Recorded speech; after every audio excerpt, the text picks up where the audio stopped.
সর্বভারতীয় মেডিকেল প্রবেশিকা পরীক্ষা বা ন্যাশনাল এলিজিবিলিটি কাম এন্ট্রান্স টেস্ট তথা নিট পরীক্ষা আয়োজনকারী সংস্থা এনটিএ কে বাতিলের দাবিতে শুক্রবার দেশব্যাপী বিক্ষোভ কর্মসূচি সংঘটিত হয়। ভারতের জাতীয় কংগ্রেস ও তাদের শাখা সংগঠনগুলি যৌথভাবে এই বিক্ষোভ কর্মসূচি পালন করে। সারা দেশের সঙ্গে সঙ্গতি রেখে দিন ত্রিপুরা প্রদেশ কংগ্রেস এবং তাদের শাখা সংগঠন মিলে আগরতলায় প্রতিবাদ কর্মসূচি সংগঠিত করে।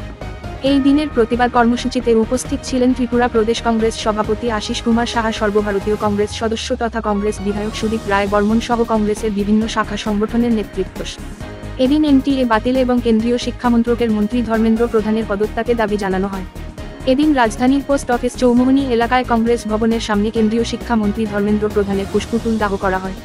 এদিনের এই কর্মসূচি সম্পর্কে সর্বভারতীয় কংগ্রেস সদস্য তথা কংগ্রেস বিধায়ক সুদীপ রায় বর্মন বলেন, বর্তমান বিজেপি সরকার ছাত্রছাত্রীদের ভবিষ্যৎ নিয়ে ছিনিমিনি খেলছে।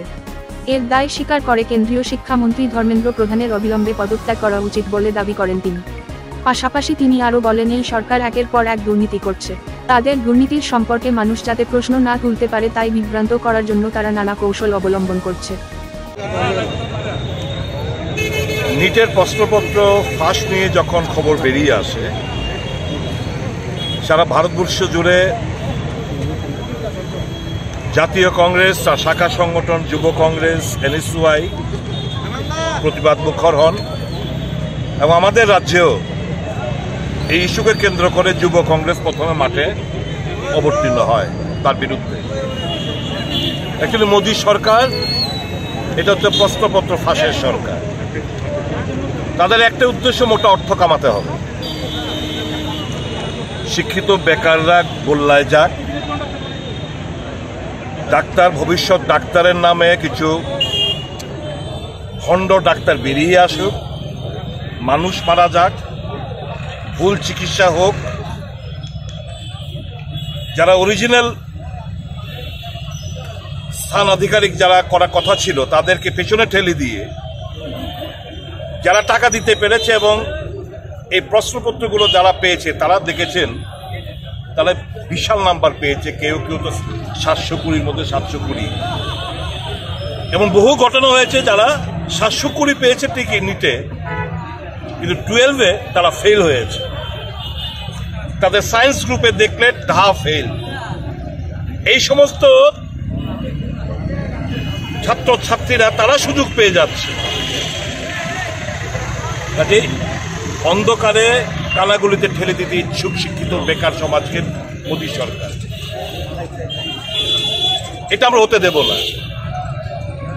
মোদী সরকার গত 7 বছরে দেশ জুড়ে 70টির মতো প্রশ্নপত্র ফাঁসের ঘটনা ঘটেছে।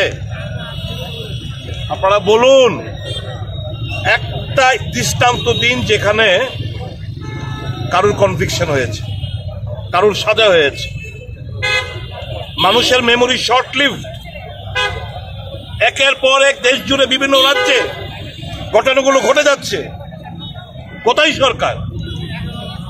যারা দোষী, যারাই ষড়যন্ত্র লিপ্ত, যারাই পেপার লিক করে মোটা অঙ্ক কামাচ্ছে, মেধা মার খাচ্ছে, যারা অনুপযুক্ত তাদেরকে সুযোগ পাই দিচ্ছে, কোথায়? কাউকে পেয়েছেন, দেখতে পেয়েছেন সাদা হতে? কাজে এই ভ্রষ্ট সরকার, এটা প্রেতাত্মার সরকার না, কি উনি বলেন পরমাত্মা, এটা প্রেতাত্মার সরকার হিসাবে পরিচিত দিয়েছেন। প্রেতাত্মার দ্বারাই সমস্ত কাণ্ডকারখানাগুলো সম্ভব। কোন সজ্জন ব্যক্তি দ্বারা এই সমস্ত ঘটনা সম্ভব না। কাজে মোদী সরকার হচ্ছে প্রশ্নপত্র ফাঁসের সরকার, দুর্নীতিগ্রস্ত সরকার। একটি শব্দ নেই মোদীর মুখ থেকে।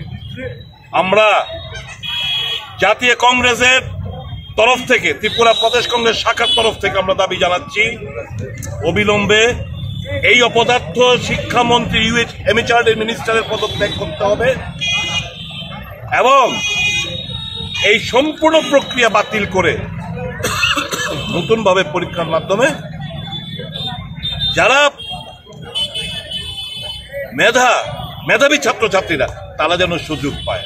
আপনারা দেখেছেন এই ঘটনা ঘটতে না করতে ইউজিসির নেট পরীক্ষা বাতিল করতে হয়েছে, মানে ওখানেও প্রশ্নপত্র ফাঁস হয়েছে, ওখানেও দুর্নীতির ব্যাপার ঘটেছে। চলছেটা কি সারা দেশ জুড়ে? এর জন্য মানুষ ভোট তাদের কাছে একটাই, তাদের কাছে কোনো বেকার ফেকার ছেড়ে দিন, শিক্ষা ছেড়ে দিন, স্বাস্থ্য টেস্ট ছেড়ে দিন, অনলি 1 পয়েন্ট প্রোগ্রাম, টাকা উপার্জন হচ্ছে এদের মূলত তাদের থিঙ্ক।